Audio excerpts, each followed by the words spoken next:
Our marriage lasted for 12 years. We were married quite young, but at the time, it felt right. After dating for just over a year, I was convinced that we were meant to be together, though now, I'm not so sure. I put in a lot of effort managing my brother's successful jewelry business. We built it from scratch, and while it's thriving, working with family can sometimes be tricky. Fortunately, we don't argue too often, so it's been mostly a good experience. My wife started a cozy cafe where people can enjoy pastries, coffee, and books. She's always been a book lover, which used to irritate me, but in the end, I supported her by helping with the rent. The cafe is in an expensive part of town, but the business is thriving, and the rent isn't a concern anymore, which makes me happy. I can't recall exactly when, but I believe it was around March when she mentioned a new man who started coming to the cafe. She described him as very handsome. Being a secure person, I didn't mind discussing someone's attractiveness openly. It was never an issue for us. Yet, the way she talked about this man felt different. According to her, he had this masculine hero vibe, similar to the characters in the romance novels she loves. Yes, she's into those kinds of books, the kind that many women seem to enjoy, though I'll never understand the appeal. It's the cheesiest form of romance. She spoke about him for a while before the topic dropped, but I'll admit, her words were oddly similar to how she described some Russian hitman character from a book she liked, who fell for a woman in their apartment building's laundry room.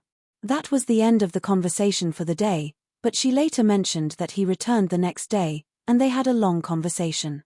Apparently, he was from Serbia, used to work as a car dealer, and moved to the US seeking better opportunities.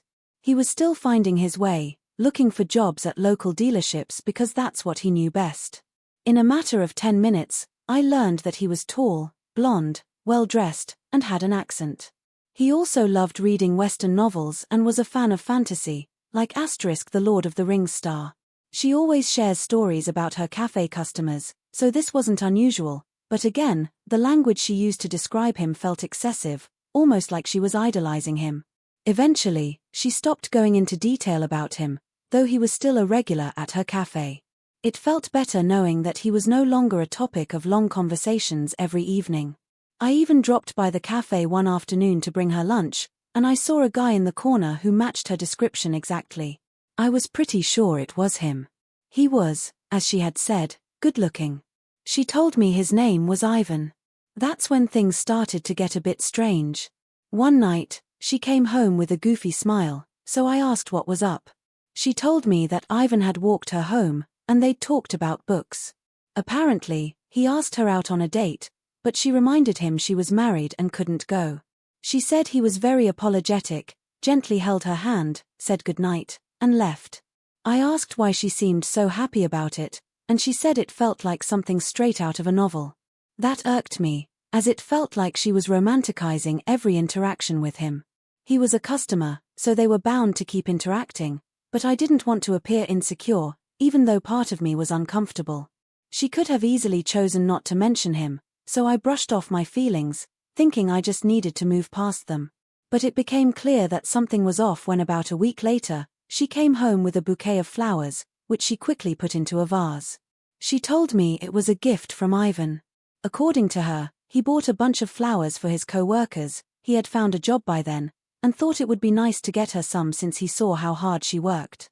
As she explained this, my head started to heat up. She was acting like a schoolgirl oblivious to the fact that someone liked her. I asked if she realized Ivan was clearly into her. She admitted it was obvious, especially after he asked her out, but she insisted the flowers were just a friendly gesture. That baffled me because, as a guy, I know you don't give flowers to someone who's turned you down, even if it's because they're married. It's not a friendly thing. It was clear to me that Ivan wasn't going to stop pursuing her anytime soon. 2 days later, my wife came home much later than usual, almost 2 hours late, without telling me. I called her twice, but she didn't answer. Just as I was about to call a third time, she walked in, excitedly telling me, "You won't believe the evening I had." She went on about how she showed Ivan where the museum was, and they got a slice of American pizza because he'd never had it before, though he'd seen it in movies. They walked, talked, and ate pizza, and she eagerly shared every detail, though I didn't care. When she finished, I asked if she was attracted to Ivan. She acted shocked and offended, insisting she wasn't and that I was the only person she was attracted to. She claimed she was just being friendly to someone new to the country who didn't have any friends or family. I wasn't convinced and told her outright that she needed to stop seeing Ivan. As expected, this sparked a big argument. She accused me of being insecure, said there was nothing to worry about, and that I was overreacting. I managed to keep my cool, though, and firmly told her that she needed to stop any extracurricular activities with Ivan. It was fine if he came to the cafe as a customer, but it shouldn't go beyond that. I asked her how she'd feel if a Serbian woman came to buy a bracelet from me and then asked me to show her around town. She claimed she'd understand, but we both know that's a lie. Long story short, I ended up sleeping on the couch, which wasn't a surprise to anyone. The upside is that I stopped hearing about Ivan and all the drama. For the sake of my sanity, that was a relief. I knew they'd still be interacting at the cafe, but I felt more confident that nothing more was happening, especially since she was coming home at her usual time every night. That was enough for me.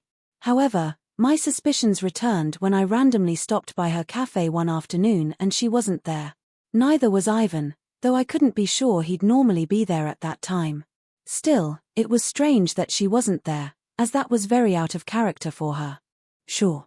Here's a paraphrased version of the script while maintaining the same writing and articulating style. I considered sticking around until she came back or maybe asking one of her employees where she had gone, but I decided not to make a big scene.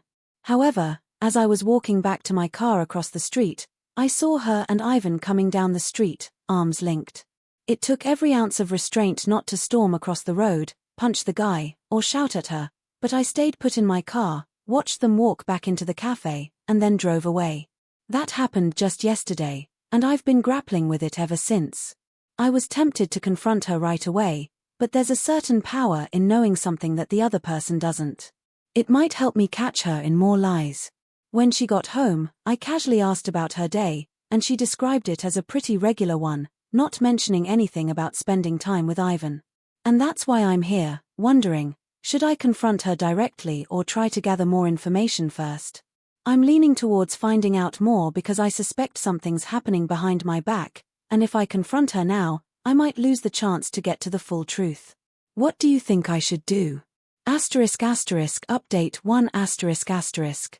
Well, I've got a significant update. Let's dive into it because I uncovered a lot. It took some time to build up the nerve, but I eventually decided I needed to know the truth, no matter the cost. Now, I'm not one to advocate for going through someone's phone, but in this case, I knew I had to set aside any moral objections and do it. So, I took the first opportunity one had, while she was asleep, to check her phone.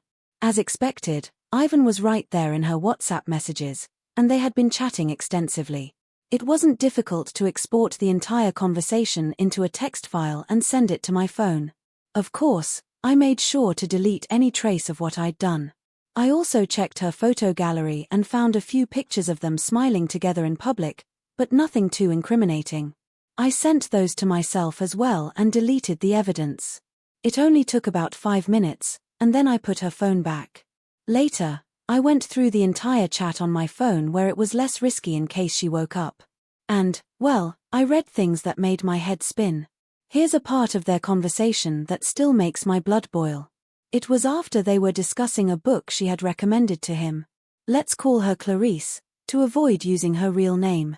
Ivan The characters in the book reminded me of us. Clarice Yes, I thought the same.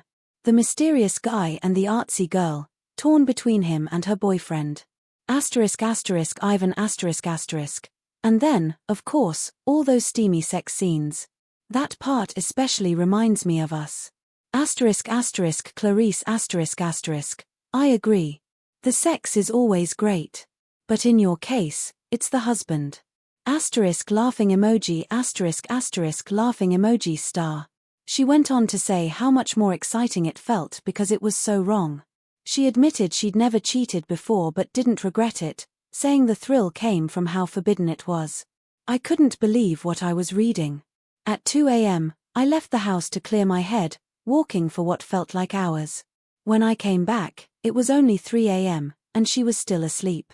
Do you know how infuriating it is to find out you've been cheated on, only to discover your wife is not only cheating but enjoying mocking your ignorance? That was the part that pushed me over the edge. When I got back, she was still asleep. I grabbed her phone, went straight to that part of the chat with Ivan, and recorded it. I needed proof, raw and unedited.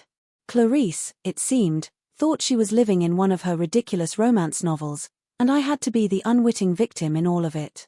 She has no idea, I know, but the divorce is already in the works. It's clear that this marriage is over, and I'm not stopping until she and Ivan both pay for what they've done. Update 2 ***. It's done, and it was utterly satisfying. This is the final chapter in the saga of Ivan, the Serbian lover, and Clarice, the deceitful, book-obsessed wife. They underestimated me, and now they'll pay the price. I'll skip the less interesting details, but one day, I parked near the cafe and watched as a process server handed Clarice the divorce papers. The look on her face was priceless. After that, I went about my day, ignoring the inevitable meltdown waiting for me at home. Sure enough, that evening, she came home in hysterics, crying rivers and looking like a complete wreck. I felt a brief pang of pity, but it didn't last long. She kept asking what she did wrong, wondering if it had something to do with Ivan. That's when I realized she didn't know how much I knew. She was fishing for information. I decided to reveal just enough. I told her I saw her walking arm in arm with Ivan that day and had kept it to myself. She went from begging to accusing me of being insecure. She admitted it was wrong but claimed nothing was going on between them. She was trying to convince me I was overreacting. But I wasn't buying any of it. Eventually, I told her to leave, and she did. That was just the beginning. The divorce process was grueling for her, but I made sure it went in my favor. I had a solid lawyer and a mountain of evidence, photos, texts, and even bank transactions where she'd spent our money on Ivan. My lawyer worked wonders, painting her as a gold digger, which made the whole thing even more entertaining for me. By the end, I kept my house, my car, and most of my assets. She was left with the car I bought her, but that didn't bother me.